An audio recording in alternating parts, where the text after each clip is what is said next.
It's time for Mike and Matt in the morning. That's a front to back album for me. I need that album on vinyl badly. I love this album. I love everything by them. Oh, we're back. Like Pop Punk's back. Our ska savior is back. This is blowing my mind right now. Dude, this is it. This is it. Buckle the fuck up. It's Mike and Matt in the morning. I'm Mike. That's Matt. Matt, good morning to you, bud. Morning, Mike. How are you? Hi. Good. How are you? You know, I'm having a pretty good day, you know? Absolutely. I mean, what better theme than positive vibes right here to keep that train rolling for you? This has been crafted around our guest, Marc here. As we said, Marc is the kind of like king of positivity. I've loved seeing his posts on LinkedIn and things like that. So, Marc, I'm going to pass the virtual mic to you, my friend. Please tell us a little bit about yourself. Yeah, for sure. Hey, everyone. I'm Marc from Chicago. Yeah, I always say, like, what do you do? Hardest question to answer. Today I'm feeling like Matthew McConaughey in Dazed and Confused, where I'm just Livin, man. I am living. During the day, I'm like a content creator. That's actually how I put food on the table for the family. And then I like to help people. So I'm a coach as well. I coach a small group of people, just helping them make some sense of life and just trying to move through life like little dose of radical optimism, some creativity and kindness, and some very good music. Beautiful. We love that, Marc. And like I said, with that in mind, we have picked songs with kind of the positive vibes, optimism, joy, whatever you want to phrase it. But let's get rolling on some songs. The band May, this is their song Anything off of the Everglow, their second full-length album. The band's name is an acronym for Multisensory Aesthetic Experience, something that I have to imagine was always in the back of their mind whenever they were writing songs, of this theory that music is giving more to you than just the sound hitting your ears and things of that nature. And there's always been something about May songs that I refer to as like the feeling of soaring. And I don't know if that's just the tasty delay guitar pedals they slapped on everything, the reverb, just because, Matt, I know you'll know what I'm talking about. Many Angels and Airwaves songs feel that way to me also. And I think it is because of the bouncy delay and things like that. Just kind of adds a little bit of a futuristic spin to it and things like that. But outside of that, they are just kings to me of like really delicate verses that's going on right now, and then they just really know how to kick the chorus into place. And it's just one of those things that is just so beautiful to me, very earwormy to me still to this day when I listen to this album. And in the vein of positive vibes right here, I mean, something he repeats throughout the song is just, and I can do anything, like over and over again with like different things. It's just one of those songs you're like, yeah, I can. Like, I got this, dude. Kind of thing. This seems like a Windows Down tune. Like, you know, like I hear this song and I kind of bucket it with a few other bands and songs. And I'm like, okay, I know where I might find this in the record stop, you know, but like, this is like a Windows Down kind of with your buddies in the car, kind of summery jam thing. It's like you feel, you know, like less responsibility, little freedom, little, you know, wind in your hair kind of thing. I love that term. I can't believe I've never really used it. Windows down, like that's definitely like more than just what you're doing. It's like a feeling. It's yeah. Mike, Phoenix TX is like that for me. Like and it's like Windows down, but it's also like spring turning into summer, because you're just like, oh, everything's growing. You know, like things are turning. It's like it's gonna get better. You know, like yeah. You know, I mean, winter can be a little rough sometimes, especially for those of us in the north. You know, it gets a little gray. It gets a little sad. So. And I do think we've mentioned it before. There is really something to changing seasons or just like a beautifully perfect sunny day where like there are certain songs you want to listen to on those days. Like you're not about to put on some depressing song or something like that to get you going. Something I do want to note, I was going to mention this at the end, but I think it's more interesting at the top of my songs. So as I was picking my songs out here, they all kind of gave me the same feeling of that optimism push. And being the person that I am, I went, I want to do a little bit of digging on something. I go, what key are all of these songs in? And is there a reason why I'm getting the same feeling from each of these? First song, May by Anything, is in the key of B. My third song is in the key of B. Songs 2 and 4 are in B flat, which this one is, which I think slightly alters like the message that at least I'm receiving from it, where songs 1 and 3 are a lot more hopeful and jubilant and fun. That is still apparent in this song and my last song, but I do think it has a little bit more of like pulling yourself up to get to that point in the B flat key. It was just something that jumped out to me. But this right here, this is Everything is Temporary off of the same album name, Everything is Temporary by Between You and Me. This album is, first of all, Matt and I love talking about kind of underdogs, unknown people. This is a pop punk band from Australia. They just are one of these bands that I wish was so much bigger. And they also fall into my bucket of people that I didn't get a chance to see live. And now they're defunct. They are no longer a band. I will sadly never get to see them. They did tour the States for a little bit too, so I wish I could have seen that. But the whole thing around this album being titled Everything is Temporary, the song as well, is I could see where some people read those 3 words as like, ooh, like everything is temporary. Like that's a little rough.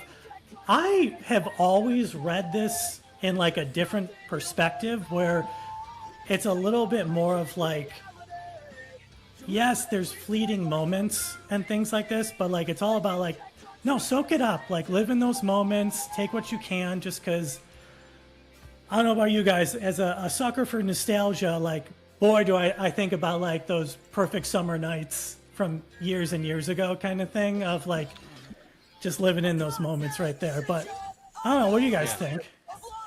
I mean, summer nights, first of all, like sitting in like your buddy's parents' backyard as a teenager and just like you're planning things, or maybe you're not, you're just living. The temporary thing, I mean, if everything was permanent, nothing would be beautiful, I think. That's nice. And it reminded me immediately of I'm just a visitor here, I am not permanent. The district sleeps alone tonight, like, yeah, definitely reminded me of that. So Yeah. I don't know if you've ever heard the Tom Hanks quote. There's like an actors roundtable, and they were like, what was some advice? What is the advice that you most, refer to? And he was saying how this too shall pass. So things are going great, this too shall pass. Things are not going great, this too shall pass. And that is a good frame for it's like, not necessarily like a stoic, kind of view of the world, but like, hey, good things will happen, bad things will happen, and they will not last forever. There's also that Buddhist saying is like, you're falling, but there is no bottom. yeah. Beautiful. That's it. Yeah. Buddhist, maybe a little Kafka-esque, if you ask me. Like the dream, like nothing, it never ends, and you just never. Yeah. But, Yeah. Which, I think a lot of people read Kafka and they go, "Oh, that's terrible." Like, not the writing, but like, "Oh, I didn't like that. It gave me anxiety." I always found comfort in that. Just sort of like, I don't know. Mike, I'm sorry. I want to spit this one out, anytime I like hear about an Australian pop punk or punk band, one thing comes to mind. Probably the best idea I ever had for a band name, or maybe for anything, was Dad Religion. Whoa. Like a cover band, Dad Religion. I was like, holy shit, I'm a genius, Dude, that's so and good. I'm like, I'm a domain collector. Like I just go buy shit tons of domains. A lot of the time I'll like never do anything with it. Sometimes I'll just put up a funny website. And I went and like searched for it, and I was like, it's taken. Oh, of course, of course somebody. It was an Australian band. It was exactly what I wanted to do. Just a bunch of middle-aged dads who were like, yeah, we're gonna play Bad Religion songs and probably some other punk bands. Dude. And I was like, That's such a good idea. I love you guys so much. Like, I'm so glad that you had the idea also, but It's like support the band, buy the merch. That's a great shirt.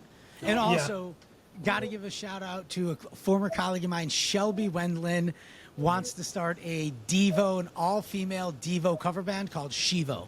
That is her dream.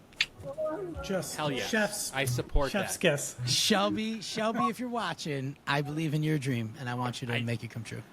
I just saw and this is a common thread on this show, is that like I don't love live music. I don't love going to concerts. Like, and it's not even necessarily like now that I'm 40, like I don't.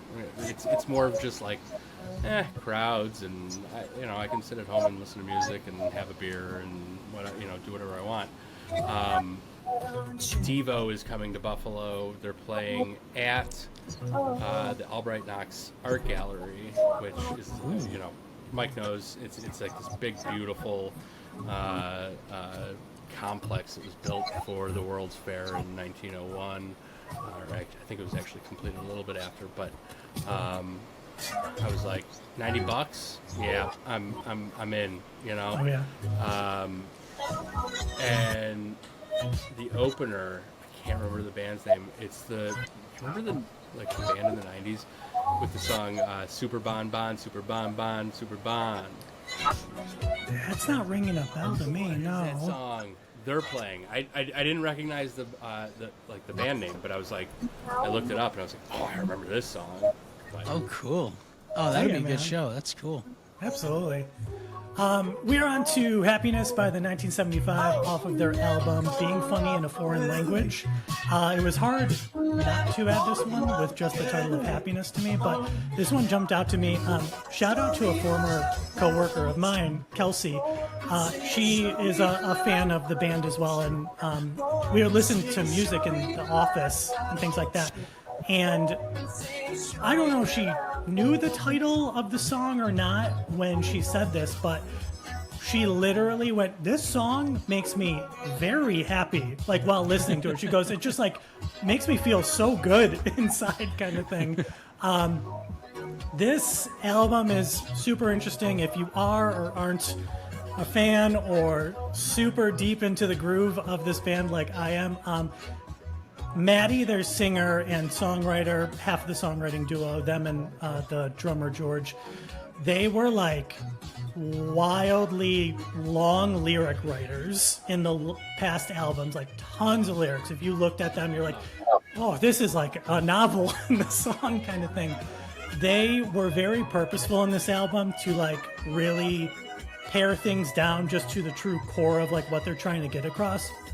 There's another song on this album called I'm in Love with You, and the story behind that one is they were writing it, and George said to Maddie, because he's trying to think up some clever chorus and things like that, he goes, at the crux of what you're trying to get across, what is your message? And Maddie goes, I'm in love with you. That's what I'm trying to tell this person. And George goes, that's your chorus. That's all the chorus is. He just sings that over and over again. So it's this really interesting, like, just super pulled back album compared to some of their other things where they're like, we're just going to get to the point on some of these things. But super sweet. Matt, you should jump back into that at some point. I was tipping my hat to you. There is a beautiful sax solo in there. Mark, an ongoing thing in the show where Matt has said it himself. When did we stop putting saxophone in songs? Okay, dude, I'm in this thing called Music League. I don't know if you've heard of it. Do you know about We this? both have because of you. Oh, dude. So one of the themes one week was it was saxophone. It was like the song with the best saxophone in it. And so there's a whole playlist of songs, and it was the week before I joined. But man, I mean, I think Careless Whisper's got to be in there, right? I mean, I'm not an instrument aficionado, but I'm pretty sure it's a saxophone. Oh yeah, that has to be up there. And for some reason, whenever I think about saxophone, I always think about the Lost Boys. Remember the scene where they? Yeah. Wait, do you guys listen to the Lonely Island podcast? No. Oh my god! Wait. Okay. What's the connection? Okay, so they did a skit. I think it was John Hamm was the host, where the guy from the Lost Boys. Remember the saxophonist was like a jacked guy with the ponytail and like slicked back, and that guy just almost like the Kool-Aid man keeps bursting into different scenes, like in a corporate boardroom, like maybe there's like a sales meeting or like a first date or a restaurant, and he busts through the wall, and it's the saxophone guy from the Lost Boys. Tim Capello. I love that. He's famous beyond that, but it's the same shtick that he has. Anytime I see him pop up, I'm like, who is that guy? And I gotta Google him. But he's like he almost feels like a parody of himself, right? Like it's just so goofy and so. That's funny, I can't dude. tell if he's serious about it, but. He's a hell of a sax player, you know. Dude, he probably put his kids through college doing that, right? Like, yeah. That's like his thing. Hell yeah. Doing what you love, and with a mullet, no less, you know. Dude, a slicked mullet, dude. We are on to Infinite by The Dangerous Summer off of their self-titled album, which is always interesting to me when someone goes self-titled deep into their discography. I mean, Blink did it. Matt, what is self-titled? 5 off the top of my head without counting. I don't, yeah, off the top of my head. I don't know. I will tell you, it's the best album written since it came out in 2003. Nothing touches it. We stand by that. Yeah. Blink self-titled Sorry, is everybody. top tier. The human race peaked in 2003. That was it.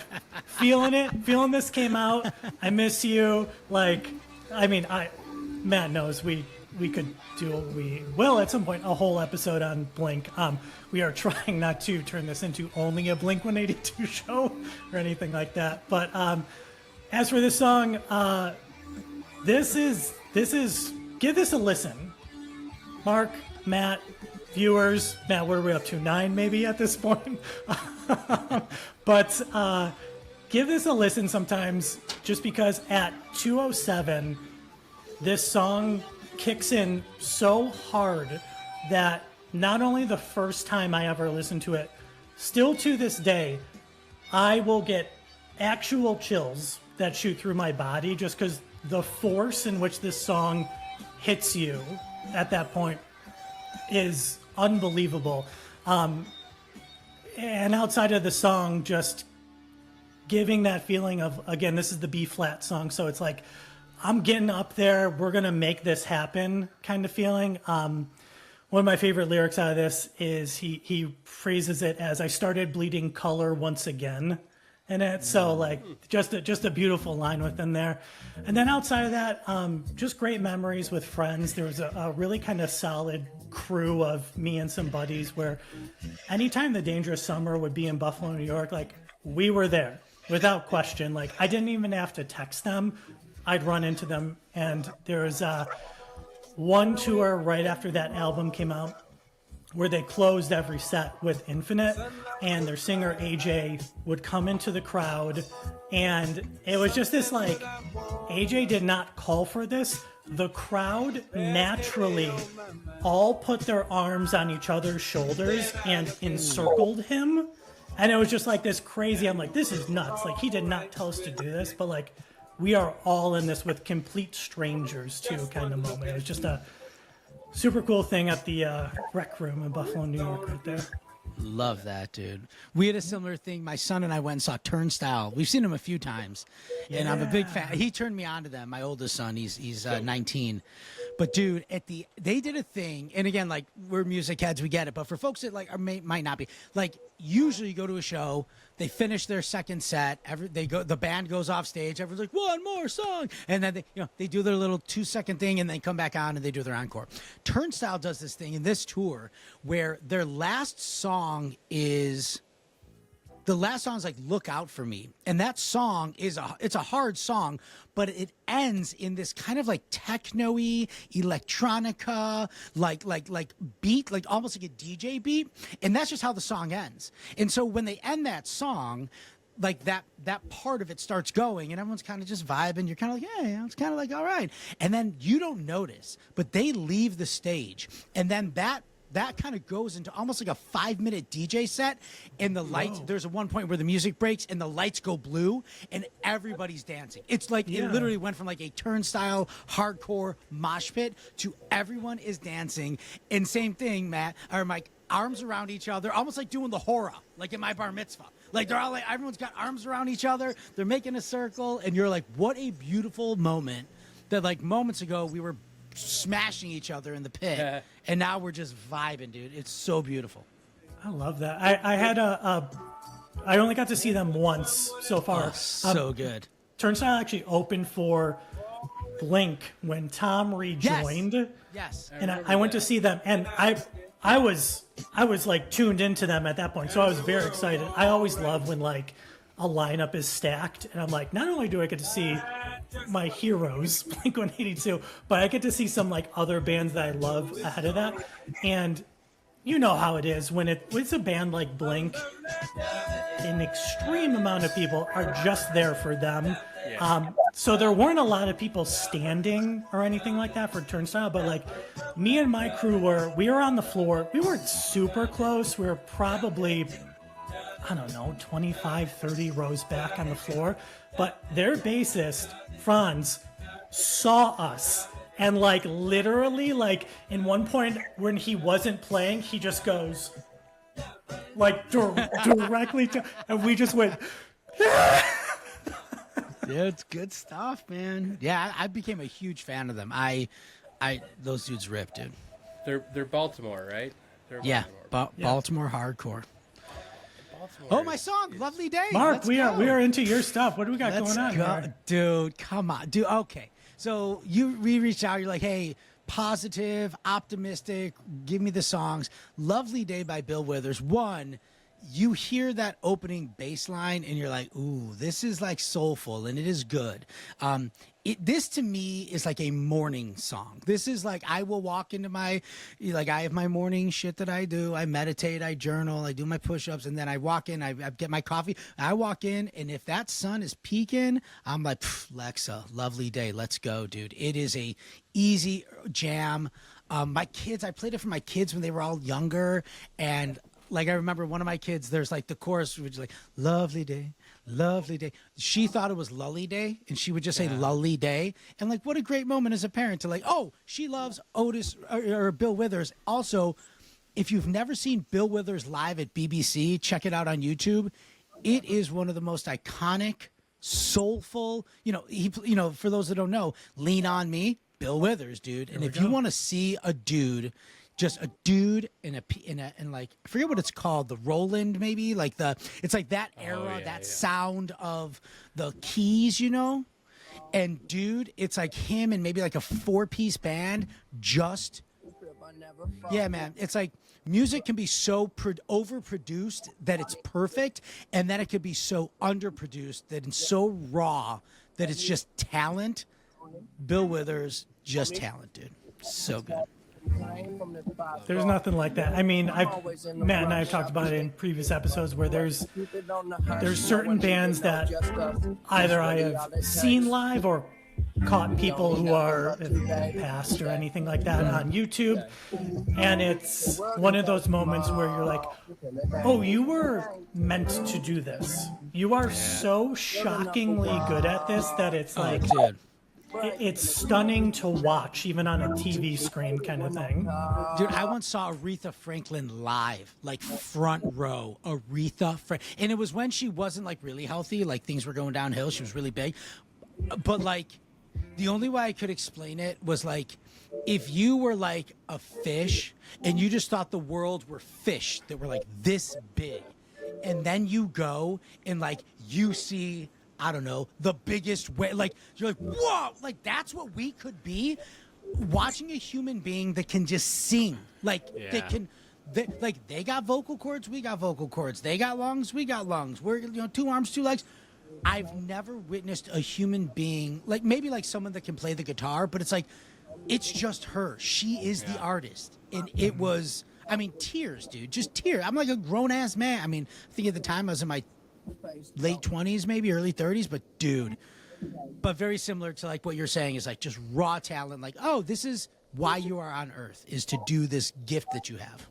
Late 20s or early 30s. I mean, like that's even more surprising that you were bawling. You know what I mean? Like, I don't know about you, but I've gotten more okay with my emotions as I've gotten older. You know, when I was 28, well, I don't know that I would have been caught dead at an Aretha Franklin show in the first place, much less crying there.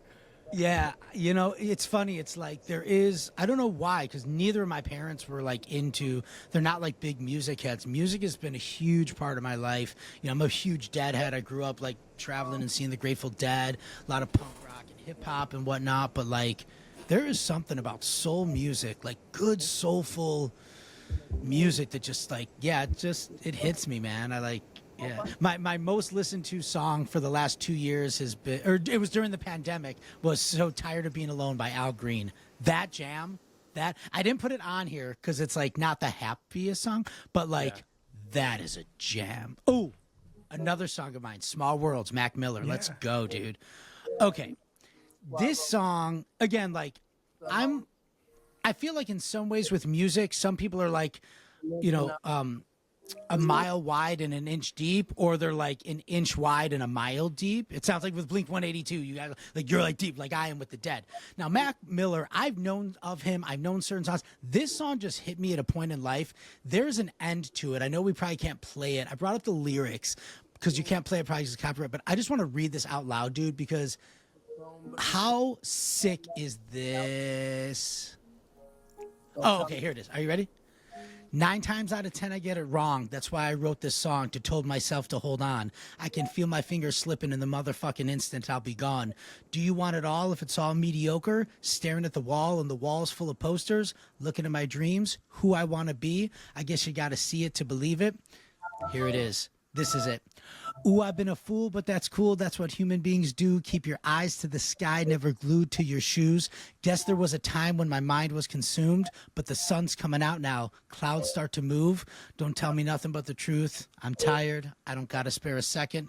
Win or lose. I don't keep count. Nobody checking. Like, poetry? Therapy? Like, what is that? Like, keep your eyes to the skies, never glued to your shoes? Like, fuck, pardon my language. Like, but like, dude, like from a 6-year-old to an 86-year-old, that is the message, man. That is it, dude. So good. I'm like ashamed that when Mac Miller was blowing up, it eluded me. He eluded me. Like I just wasn't really into it. I don't know why.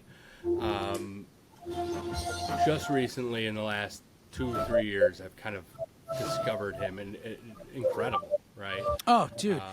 Yeah, he has a Tiny Desk concert that is. Oh, I mean, again, like we were talking earlier, like stripped down, like underproduced.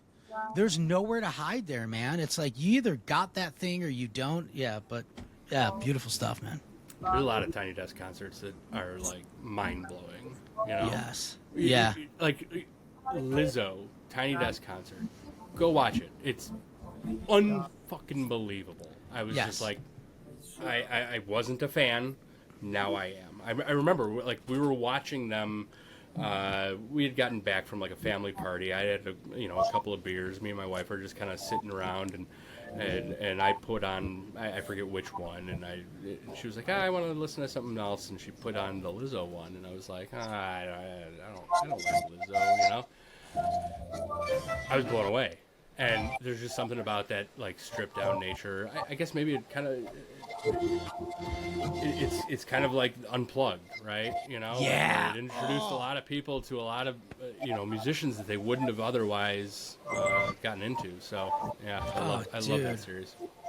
Yeah, it's interesting. We're talking about like just the stripped down nature, and it's like, I think like Mike, you were saying on an earlier song, like the pedals, the way that the music is produced to elicit this feeling, like aside from the chords and the notes and the keys. So I feel that like there's a spectrum where music can hit you, and not good, bad, or it's just different. So sometimes it's the production that really like that crescendo, like almost like a Stairway to Heaven, like that build, you're like, oh my God, what's happening, right? And then there's other times where it's just like one thing I think of is like, I remember I was watching TV. I don't know what it was. It was probably the Grammys.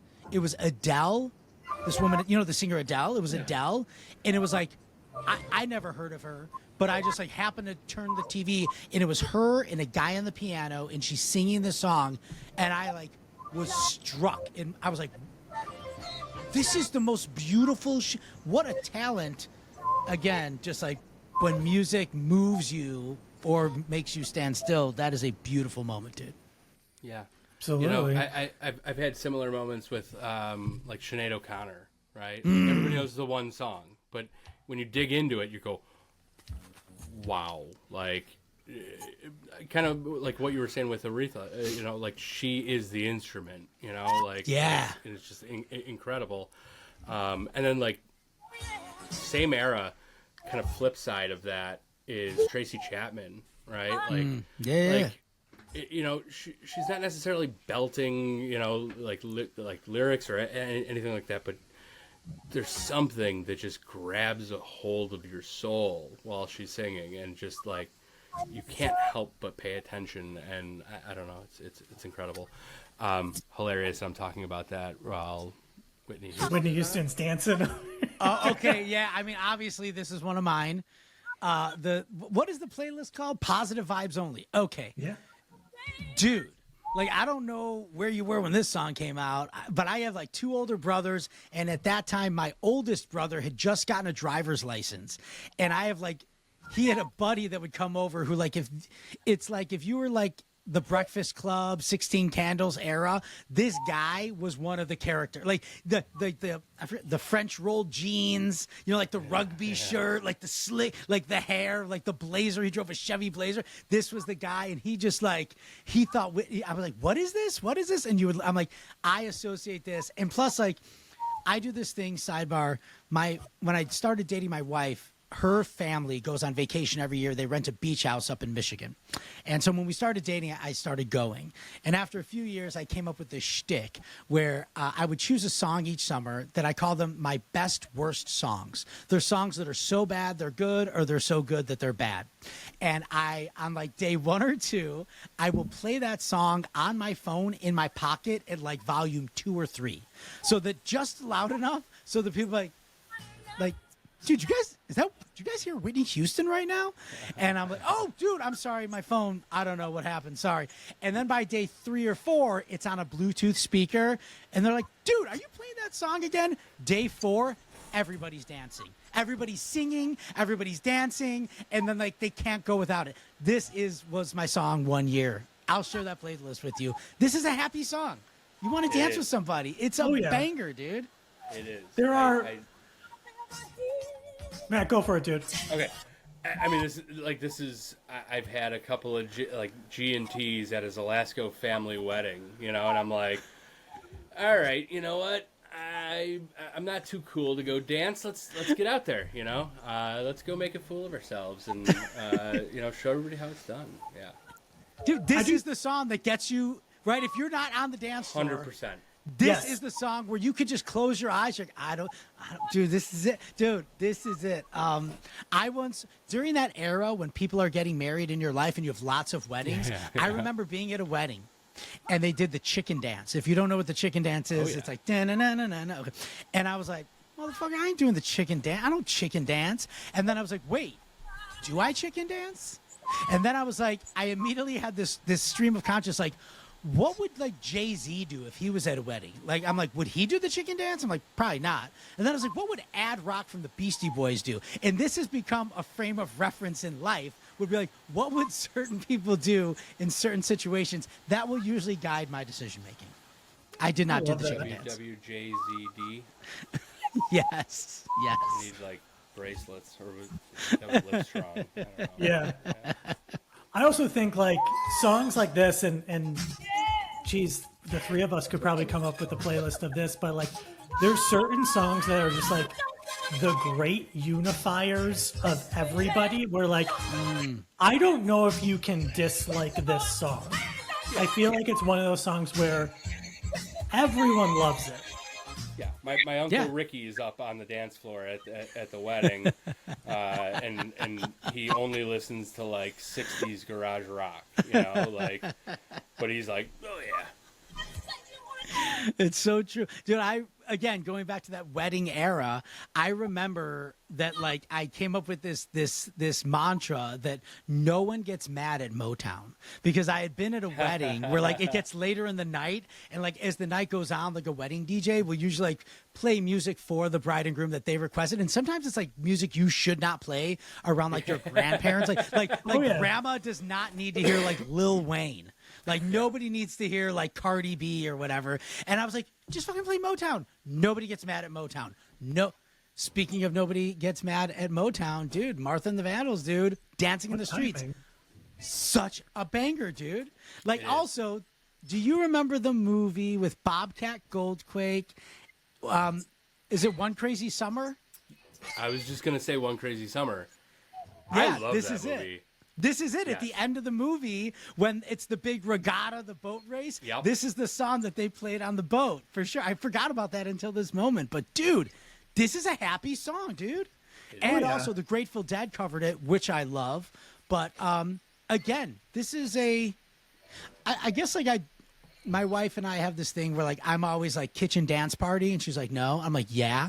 And so it has come to the point where I always want to have a kitchen dance party. She's always like, man, maybe not. And I'm like, just give me 30 seconds. So if she's walking through the kitchen, I'm in there. I'll grab her hand. I'll look at her. I'll walk over to the microwave. I'll set it for 30 seconds. And I'll just say, Alexa, to play a song. And we get a 30-second in. This is a 30-second dance party song for sure. Absolutely. Again, another one that is just incredibly classic to me.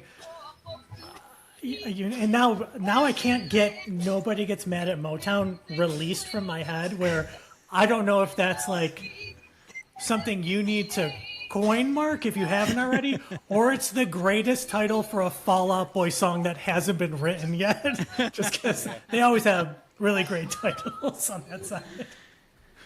Yeah, this is like an interesting era of music too, right? Like I've heard so much about, you know, like when you kind of like follow just like the evolution of music, of popular music and rock music and blues music and where it all came from, etc. Like this is really like, again, like you started to get into like production of music and like, you know, like in the showmanship of music, right? Like these were, when you think of this song, like I can almost close my eyes and picture kind of like that bubble Ed Sullivan TV, black and white, you know, it's like kind of like the Diana Ross and the Supremes, where there's the lead singer, the four in the back, you know, men in tuxedos. Yeah, it's like there's something really unique about that time that was like innocent kind of. Yeah, it really was, and I feel like people have tried to not rip off, do a modern version of Motown, and I see what they're shooting for.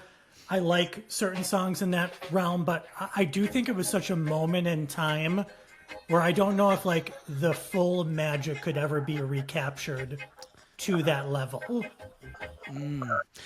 So when you say that, that makes me think of like like sometimes these genres are really tied to moments in time and periods.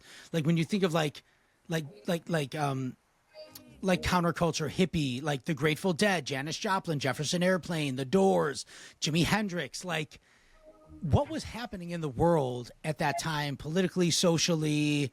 You know, I think it also in that particular era, you had the influx of things like psychedelics and like this, you know, and this anti-war movement, like all these things happening that really fed the music. It's kind of like music maybe is like a meal that you're serving that is influenced by what ingredients you have. And so now, you know, like the ingredients that they had at that time, like there was the anger of like the war. There was like the influence of like drugs and counterculture and anti-system that fed that kind of music. Whereas nowadays it's like we still have a lot of that, but it's a different meal. You know, it's being served up in a different way. Wow. I'm marinating on that. That was beautiful, Mark. Thank you for coming to my TED Talk. All right, this is my Cheers to the Mad song. Dolls. Yeah, okay. I have an insane story about this song. Can I tell it? Yeah. Am I doing? Is this what this is? Is this okay? This is what this is. You're doing Nail it. on the head, Mark. Oh, Nail I got- on the head. You got it. Okay. Because this song, this is one of my favorite stories. My best friend from high school, we were college roommates. He was in my wedding, stood up in my wedding. He passed away. He was a Marine. He was killed in Operation Iraqi Freedom. But before he died, he and I, after college, we made a trip. He was like kind of working a dead end job. And two of our friends from college had moved out to San Diego. And we're like, dude, we'll go visit them. So we go out there and we have this insane trip. And I have this like very visceral like memory of driving in my friend's car. He had this old Volkswagen Jetta, and I remember it was cool because it had a sunroof, a motorized sunroof, and we were driving down the Pacific Coast Highway. It was me, my buddy Chris, who passed away, and our buddy Eric. Eric is driving, and he's playing this song.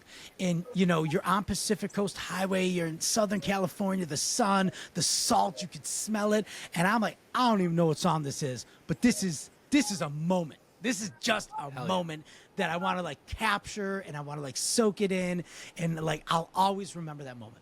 And then, you know, we have this great trip. We go back and I'm back in Chicago and I'm like, what is that song? What is that song? I don't remember what it was. And I call him. He doesn't remember what it is. This song, Pressure Drop, if you listen to the chorus, it sounds like Toots and the Maytals are saying they're saying pressure, pressure, pressure, pressure, drop on you. Okay, so this is back in the era of LimeWire and Napster, and I'm trying to find this song, and I'm typing in praise ya. Is that what he's saying? Praise ya? I'm like, is he saying praise Jah? Oh, maybe it's praise Jah. Jah praise. For years. Peter Tosh instead. 100%. I can't find this song for the life of me. And then like probably 5 years later, I'm in a store and I hear it. And like, I'm like, oh yeah, this is a song. This is a song. Like run over to the lady. I'm like, where's the music in this store coming from? She goes, oh, we have like a little thing back here. I run back and I think it was an iPod. I'm like, what is this song? I'm like, Pressure Drop. Then I realize The Clash also covers Pressure Drop. And I'm like, Pressure Drop? And then you go back and you realize that's what he's saying. He's not saying praise ya. He's not saying praise ya. He's saying pressure, pressure, pressure drop. That is my Pressure Drop song, and it makes me very happy thinking about that time in Southern California. I love that. Absolutely love that. It is. I know exactly what you mean. There's certain moments where it's like a. What's the term in movies? I always think about the scene in Jaws. Not that it's a very hopeful movie, but it's like the hard zoom in to Roy Schneider, but then the background pushes back, and it's just like really interesting move where like there's certain times that I've heard a song somewhere for the first place, and it's one of those like movie moments where like it just feels like time slows down. I don't notice anyone else going on kind of thing. So for you to have a moment like that with Pressure Drop, and it's so solidified in your head, Mark, I love. I had a song one time. I went to see a band at Mohawk Place in Buffalo, New York, and while the band was setting up, this song came on, and like right off the bat, like within the first few opening notes, I went, what is this? Because I love this, and we're 10 seconds into us. And it was, again, one of those moments, Mark, where I go, I don't know if I'll be able to figure this out. And it was playing, interestingly, because this doesn't always happen, it was playing so loudly over the PA. Normally it's subdued while the band's getting ready kind of thing. That I went, I don't know if Shazam or Soundhound or whatever I was using at the time, I don't know if this will capture it. And so it wasn't getting it at first. I'm like, I have to figure this out. And so it never did. And then I'm just Googling lyrics on my phone and it pops up. I go, no way, this isn't them. It was a song by the Cardigans, best known for Love Fool, Love Me, Say That You Love Me. It's this song called Communication that is like, to this day, is just like so arresting to me in the best way when I hear it, because I'm like, that's just a beautiful, beautiful song. And it's like super stripped back kind of thing. Mark, we have to kick it because it's Bluey time. Also, fun fact, Mark, I have a Blue. We have a Blue healer at home. Bluey's so good, dude. Hold on one sec. I gotta take this out. Give me one sec. I love and sorry, Bluey. Mike. Like two dads here, just like, okay, Bluey's on. We're not listening to your story anymore. Cardigans, Bluey's so good. Give me one. it's so good. Man, I know. Are both your kids Bluey lovers? Yeah. Yeah. It's kind of like inescapable in the best way. Yeah, it is. It is. Dude, I can't think of a show like very much how like just because it's animated, you think it's a kid show. I will watch it without the kid. Like it is so. Yeah. And you'll cry. 9 times out of 10, you're going to cry watching Bluey. This song in particular, I think that it was probably last year. It was this big marketing conference at the Inbound conference. Sometimes I get to speak and I go on stage. And for a while, I was doing a lot of public speaking. And sometimes they say, hey, do you have a song that you want to walk up to? And I'm like, I want this upbeat, happy. I want Keepy Uppy to be my walkout song. That is what I want. And so I think it was last year at Inbound or two years ago. I was speaking on one of the bigger stages. And I was like, dude, I got a walkout song. I'm like, sorry, you can't choose your own walkout song. I was like, Did you One tell day. them what it was? Because I feel like they would have made an exception. Come on. Like, it's such a come on. jam, dude. I love Keepy Uppy, dude. I It's a love good that that's tune. what you wanted to do, or that like that's what you've done. Like that's incredible. Like that's Okay, real talk. You ever do that thing where like you have a conversation in your head, or maybe there's like an argument, like, "Oh, this is what I should have said," right? Maybe like a guy cut you off in line, like you have, and you totally play that scene out. So I have at least 40, 50 times in my head been alone in my car. I put this on and I do the, ladies and gentlemen, please welcome to the stage from Chicago, Illinois, a man who's spreading creativity and optimism throughout the world. Give it up for Marc Hands. And then that's right when like the Keepy Uppy like really kicks in. Yeah. That's some vulnerable shit right there I just shared. I love it, Mark. By the way, one of the greatest albums. Check Your Head's probably my top 5.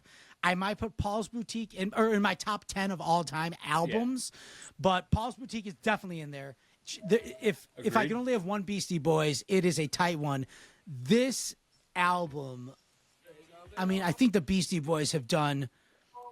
Very few bands have truly like reinvented them, like or created a whole new sound that was not even there before. Like, gosh, dude, what artists, dude? yeah. And you know, I really wanted to put more Beastie on here, but I didn't want to like just go all Beastie Boys because once like there are certain groups that I'll start listening to it and I can bounce around to other artists all night. You know, Beastie Boys. I'll be like that's all I'll listen to for like 2 weeks. You know, like I just get on a kick. Yeah. But when I was thinking of positivity in music, I didn't realize it until I was really kind of putting this together. is a little difficult for me, right? It's not that I gravitate towards like whatever. I'm into a lot of punk rock. I'm into a lot of like '80s new wave, and it's a little sad or macabre or serious, and I don't think like being serious necessarily means you're not being like positive or but I was like, what Beastie Boys song do I put on here? And I kind of decided like, actually, let's just do Biz Markie. Like, let's just do him because So good. that's positivity right there. Like Biz Markie, like just being himself, introducing Beastie Boys, like Chef's kiss. how I dare you to frown while Biz Markie is singing. Like I dare you. You can't do it. It can't be done. Yeah. So- And like going back to like the whole like concept of like stripped down artistry. Yeah. Like Biz Markie and to the Beastie Boys, like I think of like 3 MCs and 1 DJ. Like that song where it is just Mixmaster Mike and 3 MCs. That is some raw and it is just great artistry. It's interesting. This playlist is really diverse, right? Like this is pretty eclectic in some ways, dude. But I love how it all brings up some goodness, some good optimism and positivity. Oh yeah. I do too. And super quick, Matt, I do know we want to touch upon hieroglyphics.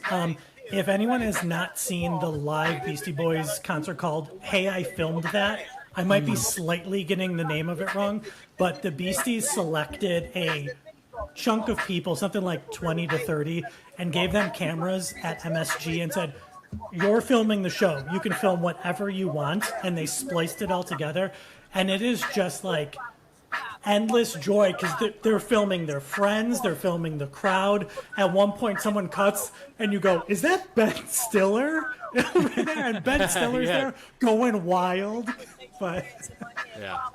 Man, No, I I saw know them. exactly what I you're talking saw about. them once, dude. They were. It was I saw them. It was the last tour before MCA passed away, and I feel like Chicago was the last stop on that tour. And then they did some like a little like a festival or something. But dude, that was a show for the ages. That was truly a once in a generation band.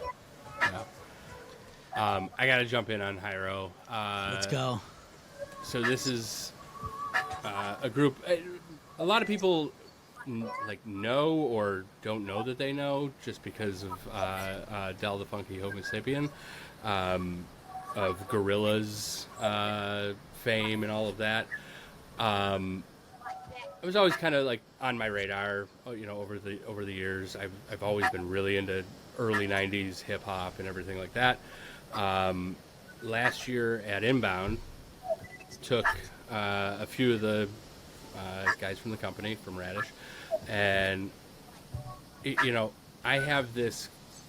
I don't know if it's just how I was raised, but you want to get everything you can out of something that you're investing in. So, we're trying to do as much as we can in the time that we had, and just soak in as much Inbound and as many relationships and all of this and that and the other thing. And I had this kind of thought a few nights prior to Inbound. I was like, you know what though? Like, we are remote. Two of the guys that I was with are from Ecuador. Like they're flying 24 hours to get there. I'm like, we need to spend some time together without all of the other distractions and everything like that. So I'm kind of like looking around. I'm like, well, sporting events are a good thing to do where you can all just sort of hang, especially like baseball. Well, the San Francisco Giants weren't playing in town, I looked at a couple of other things, and I found the Oakland Bees, which is like this, like there's the MLB, there's the AAA, there's the AA, there's the single A, then there's this league, Like JV. it's like modified, and I'm like, all right, you know what? I dig it. they're doing this like grassroots thing because they've lost the Oakland A's, they've lost the, all of the sports teams. I'm like, maybe this is what we could do, and it didn't hurt that the tickets were really cheap. And I'm like looking at it, I'm like, all right, this day will work. And like a lot of sporting events, it'll be like, oh, here's the giveaway at the gate, or here's the the seventh inning stretch entertainment, and I look at it and I go, hieroglyphics? I go, what? Like, are you kidding me? And I'm like, well, okay, yeah, they're Oakland, Dell is Oakland, and I'm like, all right, let's check this out. We go, and it's just incredible. We did actually bring an outsider. We brought Dan Rosenbaum, our PDM from HubSpot, and honestly, we just had like this really chill night, and it's time for Hyro to go on, and I assume that they're just going to play out on the diamond. It's not. We're not in a stadium. We're in bleachers. Wow. And I like all of a sudden I see everybody starting to like move. Like these like little tunnels that led to this like backyard area. Hieroglyphics played on like almost no stage under like a 10x10 pop-up tent. What? We're like this close to them, and I'm like, what am I witnessing right now? There's like 200 people there. That's it, There's just like a couple of food trucks, like an Oakland Bees like merch tent, and Hyro, and I'm like, it was just absolutely incredible. That's one of the most positive experiences of my life. One, because that was fucking awesome, but two, because I really was able to connect with some coworkers who, yes, remote is possible to connect with people and get to know people deeply, but it was just really nice to have that moment together. The only problem with it is I don't know how we're going to top it this year. I'm just not quite sure. But dude, every year when I go to a conference like that, I look to see what shows are. Like, is there, I look at all the little venues. I'm like, dude, is there like a show? Because like, I'm not a happy hour guy. I do not need to go out and, it's like not my scene. I'm like, dude, I'll go see a show, man. Like, I'll go see a live music. So, we'll have to keep you posted. Can't wait to talk to you about my plan for the inbound, because I've got something in the works that right up your alley there. Also, when we break, remind me to tell you my story about last inbound in the event that I went to. I can't say it on the air. It's insane, but I can't wait to tell you. I can't wait to hear it. That's awesome. I do want to touch on They Might Be Giants, Wu-Tang. Like, it's a new release. Right, like I don't know this song all that well. I heard it for the first time maybe 3 weeks ago, and I was just like, oh, this makes me happy, right? A few years ago, I kind of rediscovered They Might Be Giants. I'd always kind of just classified them as like this kind of corny, they do the Constantinople song and the Malcolm in the Middle song and everything like that. And my buddy Matt Reardon, who's not like a big music guy, was like playing a lot of them, and I'm like, what is going on here? Like, this is really good. Wu-Tang by They Might Be Giants is just it's a positive song somehow. I don't know, there's no message to it, I just really enjoyed it, and I definitely encourage everybody to take a listen after. And then, are we still on? Oh, it's just ending, but Noise Brigade, Mighty Mighty Boss Tones. It's a fucking banger. I can't not be happy. Back in like pandemic, right when the quarantine was being lifted and everything like that, I bought an electric scooter to commute into my old office downtown, and I had found this route that went through mostly parks. Right? Like, and it took about twice as long as if I had just gone straight up Delaware Avenue or Main Street or something like that. But one, I'm kind of a wuss and I don't like being in traffic on something like that. So I devised this route, it was like a mood changer every single day for me. You know, like it was just so nice. And Noise Brigade, or that whole Boss Tones album, I had like a little speaker that I had affixed to it. I would just sit there and I would bop along, and it was just so much fun. It was so beautiful. That sounds delightful. It was awesome. Mike, I went through Delaware Park all the way up behind like the Grant Street tops there, all the way down that bike path. It's like in the middle of nowhere. Cross over Niagara Street onto Unity Island, down Unity Island. So you got water, you got Great Lakes, you got the smells, the sights, the sound, just awesome. Yeah. The one, is it the worst band name ever or the best band name ever? I'm gonna go with probably the worst. Worst best or best worst? Yeah. Not exactly sure, but does it really matter? So last night, as I was kind of struggling to find overly, positive songs, I was chatting with my cousin Amanda. Marc, my cousin Amanda and I are a year apart. We grew up. It's basically brother and sister. I tease the shit out of her all day, every day, and she takes it and is just one of the most sincere human beings on earth. So I asked her, I'm like, what, help me out. I gotta fill this out. I gotta, add a couple more here. And she's given me this request, that request, or suggestion. And I keep saying no. And it's easy for me to critique things. I have strong opinions on a lot of things, and it's really easy to tear things down for me, which is not something I love, but it's kind of our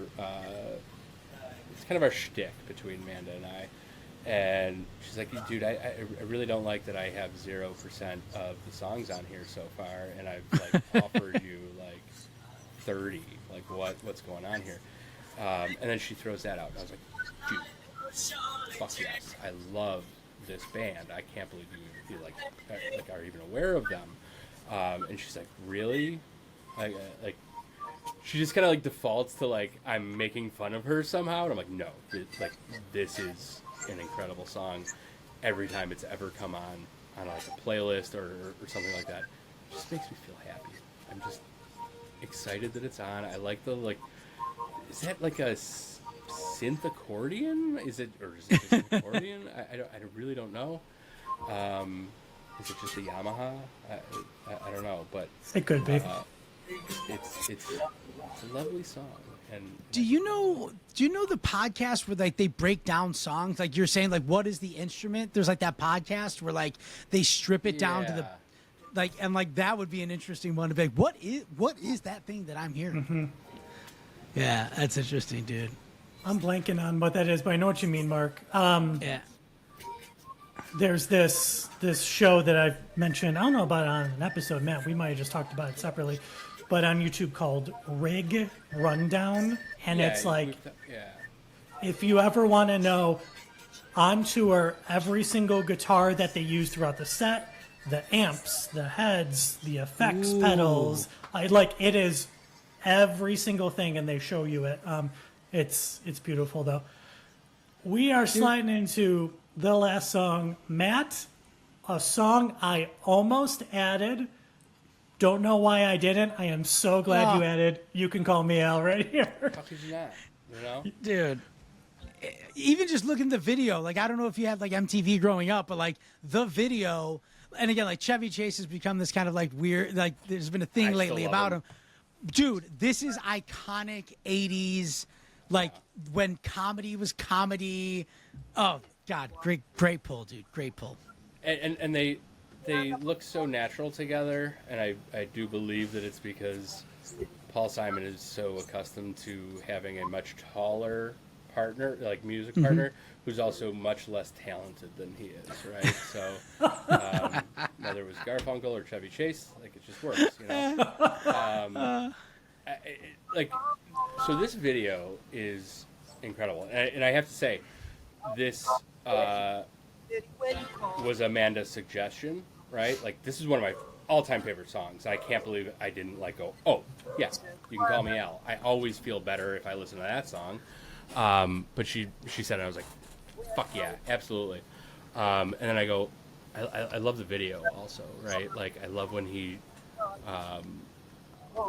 and this is something that I've kind of realized that I'm among the very few who have ever noticed this, and unfortunately we're watching a loop, so we'll never actually see it on this podcast. But if you go watch this, I forget exactly what time it happens, but Chevy Chase picks up a glass of water, drinks it, Drops it.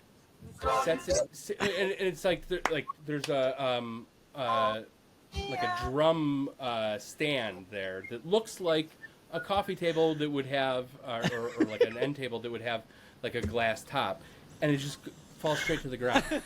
And it's marvelous. I just love that they put that in there. Yeah, totally. I don't know if that's like an ad lib, or, you know, like or like a choice that Chevy made, but it's phenomenal. As Amanda and I were talking about it last night, I was like, you know, the fact that I know that happens, and I bring it up every single time this song plays. Like, if you knew nothing else about me, you would go, oh, maybe he's a little autistic, you know, like, because like, it's just such an obscure thing. I'm with my people then, because I talk 100%. About it all the time, and people are always like, I don't know what you're talking about, man. For the reason of I love Christmas Vacation, there is one minor part that is probably only 2 seconds long that is my favorite, and to me the funniest part of the whole movie is when he first starts hanging up Christmas lights, fall backwards against the tree, pushes forwards, when he flips to the other side, and all he does is this to try and re-grip. That is my favorite. You're talking about on the ladder. Yeah, Up, down. He's like unsure. Yes, good. And he's wearing the Bears hat. At that point, he's Yes. wearing the blue Bears classic. Yes, 100%. I found my bumblebees. Let's bring it full circle, dude. I found my blind melon bumblebees. There we go. What a lovely. Oh my God, dude. I will judge people on whether or not they catch shit like that, because that is, to me, that is great comedy. And he gives that look after he drops it. He kind of gives like a little right? He does like a little yeah. Oh, dude. Or maybe he like fixes his blazer. He does something after. Oh my gosh, that is good, dude. We've all been there though, where you're like, just kind of like stuck in this loop where you're like can't quite decide what to do next because something catastrophic almost happened to you. You know, oh my God. Dude, I had it this morning. I was getting out of the car, coming back from therapy, and I got a coffee, and I had stopped to get stuff for my son who's sick, and my hands were so full, and like I dropped my keys, and I'm like, I don't know what to do. I was like, and I'm like, you know, you do the thing where like, I'll bite my coffee cup, I'll hold my teeth, and I'm like, you also could just put all these things down and pick up your keys. But I'm like, can't, my brain was like glitching. Yes, I've been there. Oh, and you go, oh man, I hope nobody saw that. And then you go, I don't really care. But then you replay it in your head for the next 48 hours. Like, I could have done this better. You know? Yes. Oh, that's so funny, dude. And in your mind, 50 people saw it, even if there's no one in your peripheral vision. Absolutely. Oh yeah. You know, like my neighbor's dog saw it, and I'm gonna avoid, walking for the next couple of days. Like, just man, he's judging me. That dog stands up on its two hind legs and just points right at you. That was the guy the other day. Just the shame. The dog's like, that guy. Oh, it's funny, dude. Right. I'm pulling so Mike, the last couple of episodes you've pulled like I've got one in my back pocket. Yeah, dude.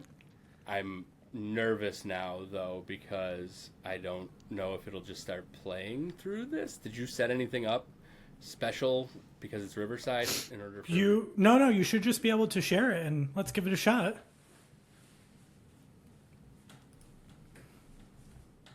I have a song in my head, and if you play it, I will be, I will be incredibly honest with you if it is the song. Write it down. Write it. It's not. Okay. I can't wait to hear what this is.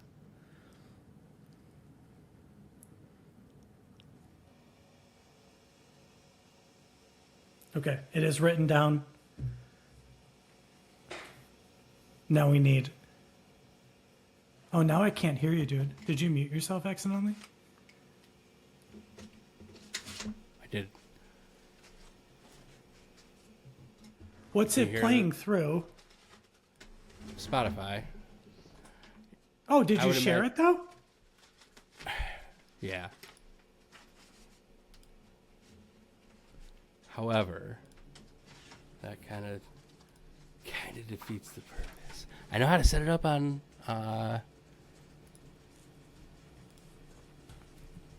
I'm writing mine down. I know how to set it up on Google Meet, but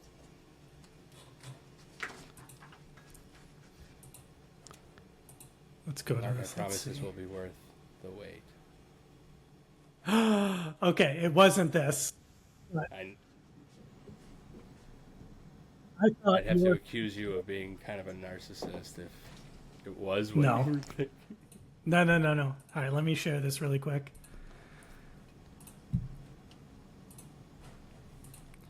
So before we officially hit play on here, I wrote down, I thought you were going to pull one from high school days again. Mark, there was this high school ska band called 10 Cent Tip that we idolized, and I thought you were going to pick Life Won't Wait, because I almost pulled that from my back pocket too. But anywho, you got to tee this one up. It feels weird for me to tee this up. It would be. Okay, so this was a band that a bunch of friends of mine in high school started. I always really dug the sound. To me right now it's even more positive because I made this kind of like silly / serious LinkedIn post almost 1 year ago, and I was looking for an on-air personality. Like, what the fuck is a CEO of a marketing agency looking for an on-air personality?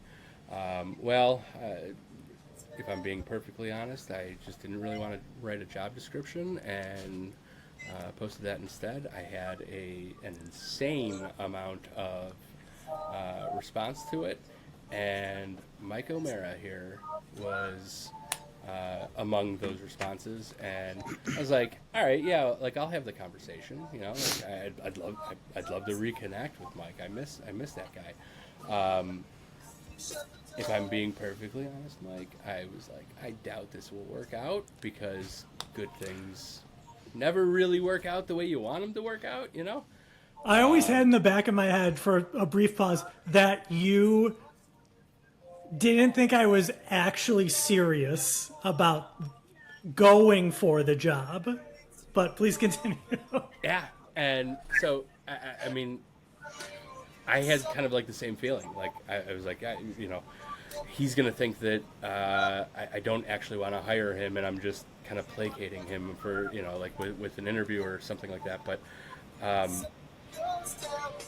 the positivity here is that, like, I'm just really thankful that it happened, and Sleepaway now reminds me of that, So, also, Mark, Sleepaway was really good. It's a lot of really great songs, and Mike's a really talented guy, and Radish and myself are lucky to have him on the team. So Thanks, brother. That means a lot to me.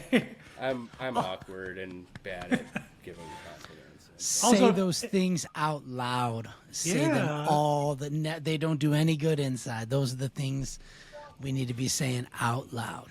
Absolutely. And it is the kind of thing where there's an episode that we recorded a few weeks ago at this point, and we actually had an old friend of mine and also my fellow bandmate from this this band that I was in way back in the day. And it's the kind of thing where circa 2005 or 6, like, I can guarantee we weren't saying this, but like now it's the kind of thing where like I do think you should tell all of your friends that you love them deeply, and I mean that kind of thing where there is no shame in that whatsoever, and I genuinely mean it, and I told my friend Brett that on the show numerous times. It's just something that, I don't know, we maybe didn't grow up with at the time, but it's something I believe in now. Agreed. I'm looking for it, and I only have one. So, but like, I am so on board with what we're talking about. I started a little series on my Instagram. It's called 3 Postcards. And I set up my I've watched camera a on the lot of streets of them. Chicago. Dude, and I go out and I made these postcards, and they say the things that we should say out loud we never do. And like this, I just have one of them here. This is one. It says, "I am who I am because of you." And they're legit postcards. I put the stamps on them for people, and then I ask people, like, who needs to hear this? And then like, if we only knew when we were kids how healthy it is Yeah. to say these things out loud, to feel these feelings. And I think in many ways it goes back to the music, right? Like, music is like, you know, people talk sometimes about like alcohol. It's a social lubricant. Music is an emotional lubricant, bro. Like, it can change your mood. It can heighten your mood. It could do those things. But I'm so glad that I was here to witness that exchange between the two of you, and just the love and the gratitude, and that you're doing such a beautiful thing here with the podcast, man. Glad to be a part of that moment. Thanks, Mark. I mean, we can't say it enough. Thank you so much for hanging out with us on here, sharing your music. Anyway, if we could get a glimpse into Music League, I am incredibly intrigued by this right now at this point.